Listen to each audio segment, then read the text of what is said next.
to read my text until the middle of the message. And you'll see why as we move along. It's found in Judges 11, so you'll want to put a marker there so you're ready. Go ahead. In the meantime, let's get started. One of the TV shows that I really grew to enjoy was Duck Dynasty. It's the story of a mountain man of sorts, a man who became a strong believer and then became a multimillionaire when he invented a duck call and sold it to the rest of the hunting world. The show circled mainly around Phil Robertson and his sons Jace, Willie, Alan, and another son, who for the longest time I thought his name was Jeff.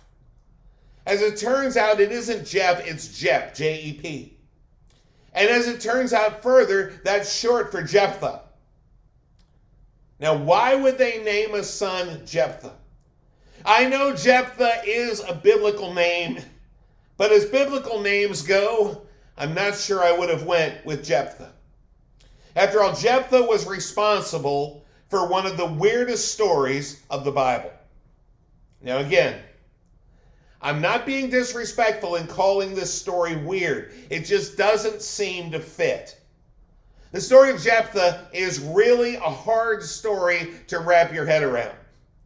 And yet, as I dig into it, I find some real teachable moments. And a few things that should make us want to check ourselves. Remember 2 Timothy 3:16, all scripture is God-breathed and is useful for teaching, rebuking, correcting, and training in righteousness. This story is no different. There are lessons in this weird story that we can all use. But first, a little background. Keep in mind, this story is found in the book of Judges.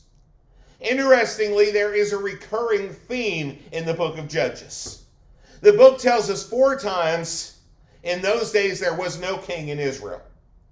And twice it tells us why that was a problem. Judges 17:6. In those days there was no king in Israel. Everyone did what was right in his own eyes. Those last 4 words, they're the problem.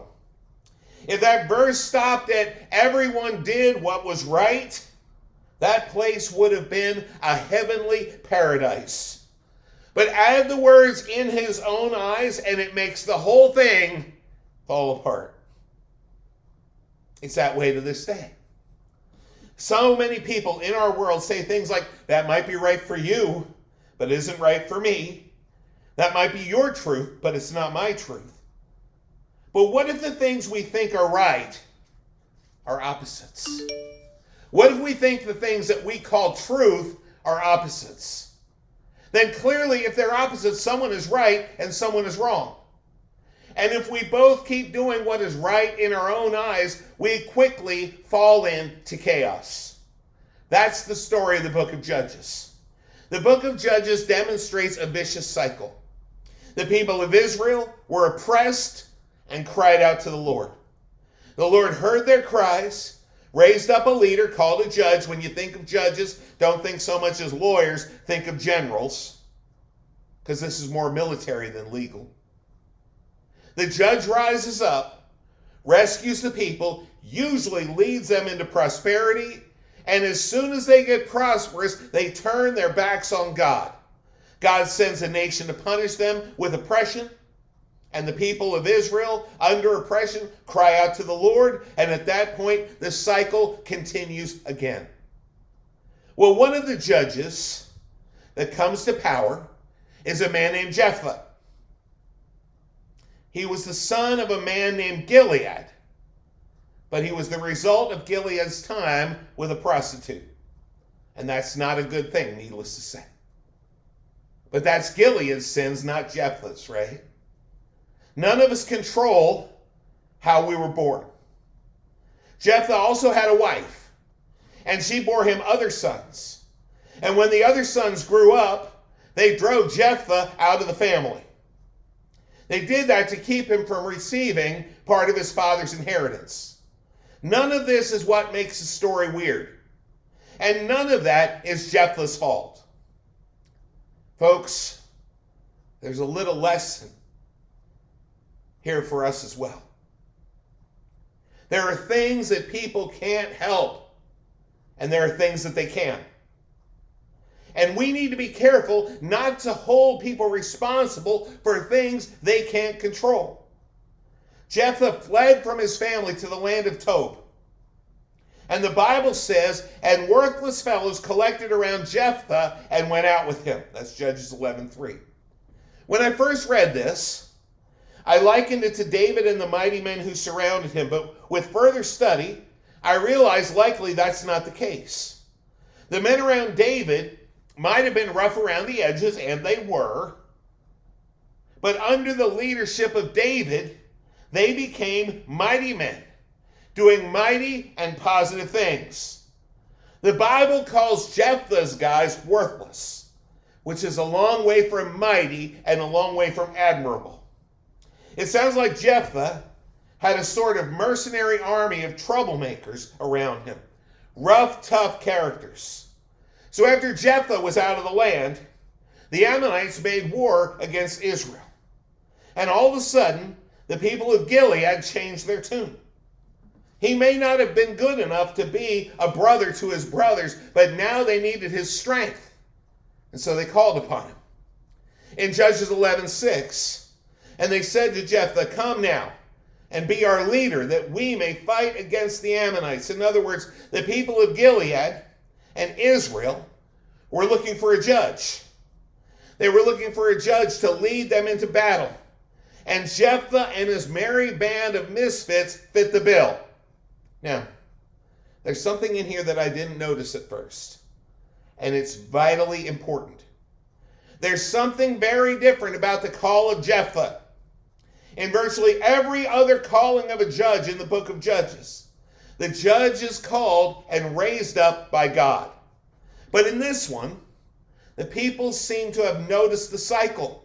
They realized that they needed a judge, and rather than crying out to God to provide someone he chose, they took matters into their own hands.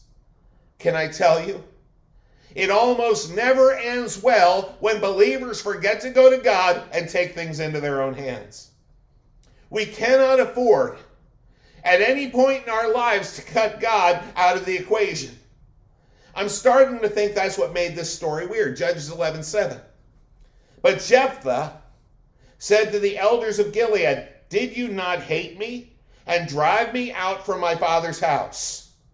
Why have you come to me now when you are in distress?" Have you ever felt that way? Like you're nothing to people unless they need your help. How'd that make you feel? Used and abused, perhaps? That's how I would feel. One minute you're driving me out, but now that you need something, now you want me? So they struck a deal. If Jepthah came home and led them against the Ammonites, and they won the fight, then Jepthah would be the judge over the land. And the people agreed to Jepthah's terms, saying, "The Lord will be witness between us if we do not do as you say." With that, Jepthah went with the elders back to the land of Gilead, and they made him their leader. The first thing that Jepthah did was send a message to the king of the Ammonites, asking essentially, "Dude, what's your problem?" It's the Dave Weiss paraphrase. The king of the Ammonites tried to claim that when the Israelites came out of Egypt, that they took some of his land, and the Ammonites wanted it back. Does that sound familiar? Yeah, it's still happening to this day.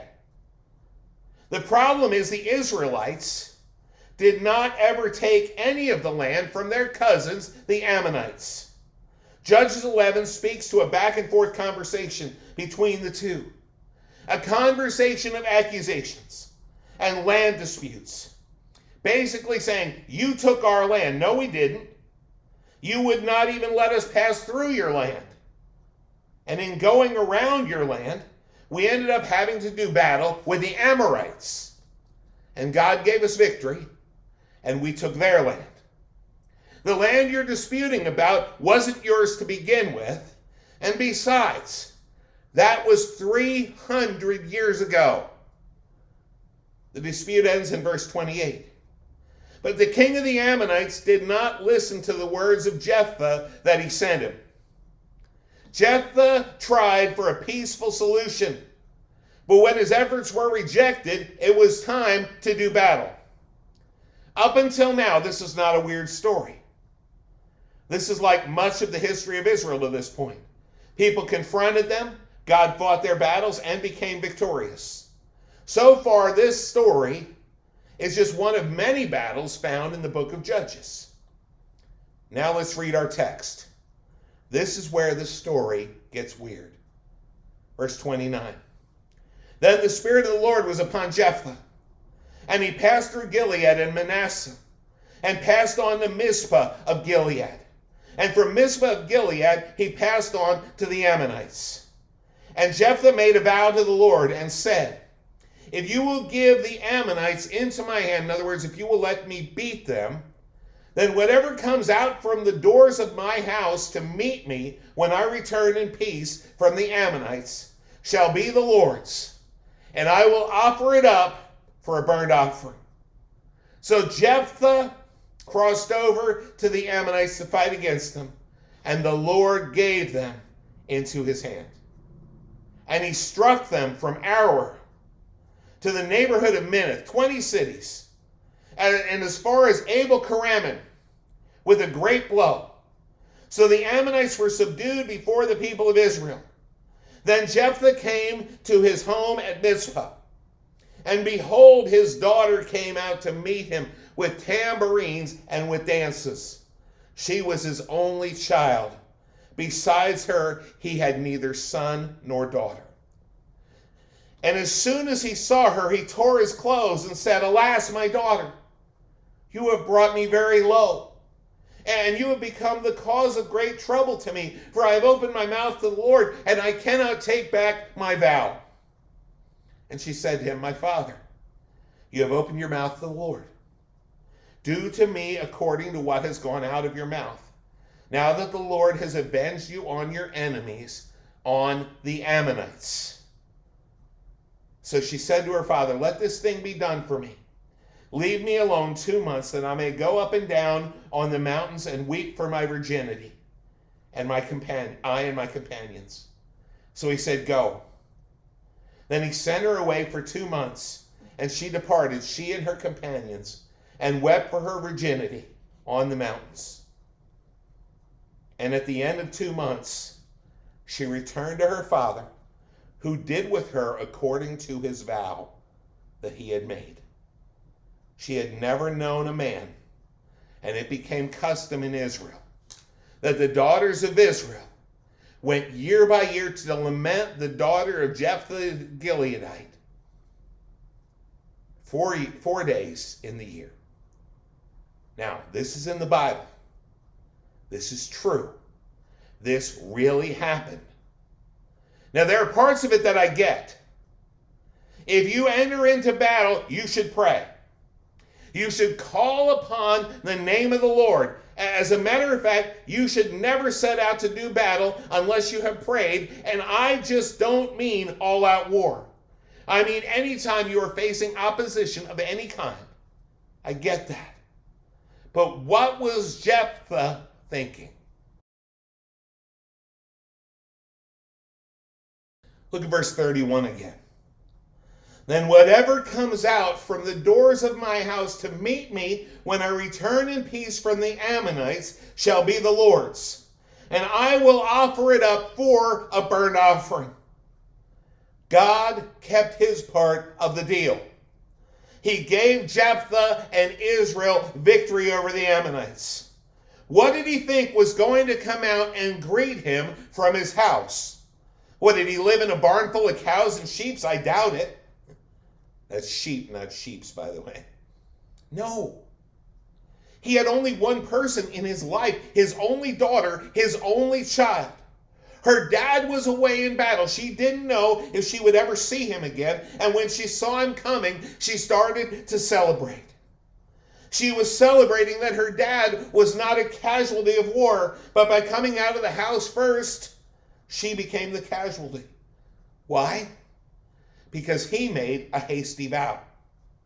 How many times have we made them? Oh God, if you will just get me out of this situation, if you will just grant my request or meet this need or heal this sickness or give me this job or the solution to my problem or the relationship I want or whatever, then I will fill in the blank. It's a hasty vow. We're trying to make a deal with God. But we need to remember we serve a God who is perfect. He perfectly keeps his promises. Jepthah was trying to set up a covenant with God. And the terms Jepthah made were really, really, really stupid. This is not really all that surprising. After all, calling Jepthah was not God's idea. It was man's idea. And God was not consulted. Give me a victory, and I'll give you a sacrifice. He said this without ever thinking about what the sacrifice would be. But covenants with God have terms. And those terms, at least on the surface, are binding. Or so it would appear. More on that in a moment. Now Jepthah would be set up to sacrifice the person he held most dear. This story is weird. But more than weird, it's tragic. The daughter surrenders herself to be her father's sacrifice. After spending an extended period of time worrying about losing her father, she would now be lost to him. And she surrendered, requesting only some time to spend with her friends, mourning over the family and the future she would never have. Can you imagine? How could he make a vow like that, knowing when we make a vow before God, he expects us to keep it? That's why Jesus gave us this on the Sermon on the Mount.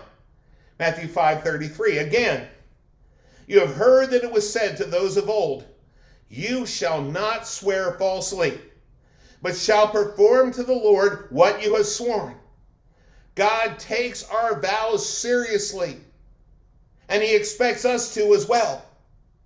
I counsel every couple that I marry for that very reason.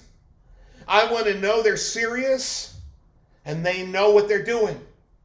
Because when you swear to the Lord, you're expected to do what you said you would do. Otherwise, you're swearing falsely. I think in a way, Jesus is showing us what is wrong with Jepthah's story. If we're expecting to fulfill whatever oaths we make, what does Jesus tell us? But I say to you, do not take an oath at all. Either by heaven, for it is the throne of God, or by earth, for it is his footstool, or by Jerusalem, for it is the city of the great king. And do not take an oath by your own head, for you cannot make one hair white or black. See, the thing about oaths is they are all based on control. And basically, you and I control nothing but our own actions, and we don't even seem to be able to control them very well all the time.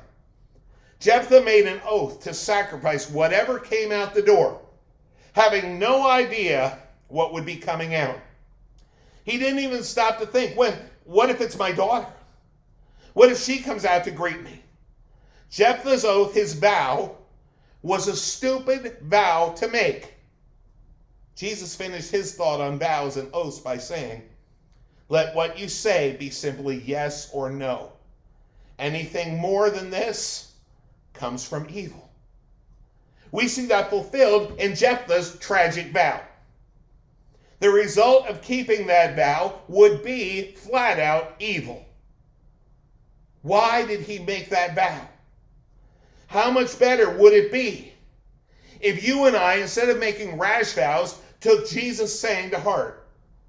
What if we forgot about making oaths, especially rash ones, and simply let our word be our bond? Jepthah made a rash oath and was tested. He stood by his oath. But I have to tell you the truth, in this weird story, that gives me so many questions. I know he kept his vow, but was it the right thing to do? Is this really what God wanted him to do? Did this please God? I can't picture that it did. As a matter of fact, I believe it's an abomination. I guess all my questions could be summed up in this one. Did this have to happen? The lesson in this passage is about making rash vows. So please work with me for a moment. Making a rash vow is a sin. God doesn't punish children for their parents' sin. God only ever asked for a human sacrifice twice. The first time was a test that he didn't expect Abraham to keep. He was only testing to see if Abraham loved God more than he loved even his own child. And God provided the replacement offering, a ram with his horns stuck in the bushes. And the second time, God sacrifices himself in Jesus. And he became the replacement offering, the once and for all offering for all sin, past, present, and future. Other than that, God hates human sacrifice. Let me say that again. God hates human sacrifice. Human sacrifice is an abomination. God has passed judgment and destroyed whole nations for sacrificing their children. Human sacrifice is an abomination before God. It was when they sacrificed their children to Molech then, and it is today when we sacrifice them to our modern idols of money and convenience and all the rest. I'm sure that God hated Jepthah's sacrifice. If God had been consulted on any of this, this would not have happened. And I know what you might be saying, but he made a vow, and God expects us to fulfill his vow. Have you ever heard anybody say something like, I swear to God I'll kill him? First of all, I won't ask you if anyone has taken that vow. I'll simply tell you that's taking God's name in vain. And so please don't do it. Secondly, it's a terrible thing to say. Even if you're really frustrated, even if you're really angry, but do not think God would be pleased to see someone carry that out, because he won't. Of course he won't. After all, that's a rash vow. It's also murder. We need to remember something. God is never, ever, ever okay with sin, ever. God did not want this thing with Jepthah to happen. And I know in my heart, God did not accept that sacrifice. This man killed his daughter, his only child, for nothing. Now, even if you think I'm all wet in saying this, wouldn't it have been better for Jepthah to take the blame for his own actions, to take responsibility for his own sin? Wouldn't it have been better for Jepthah to go to the father and say, Lord, I have sinned when I made my vow. Surely you would not have me murder my only child. I have sinned against you. Let the punishment fall on me. That's what a real father would do, isn't it?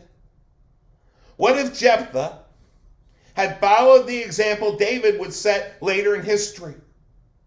Near the end of David's kingship, he took a census of the people. He took a census for the purpose of seeing how big and strong his fighting forces were.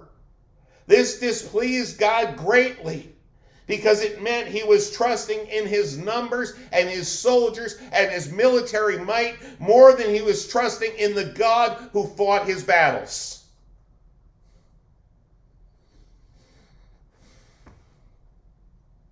Think about that.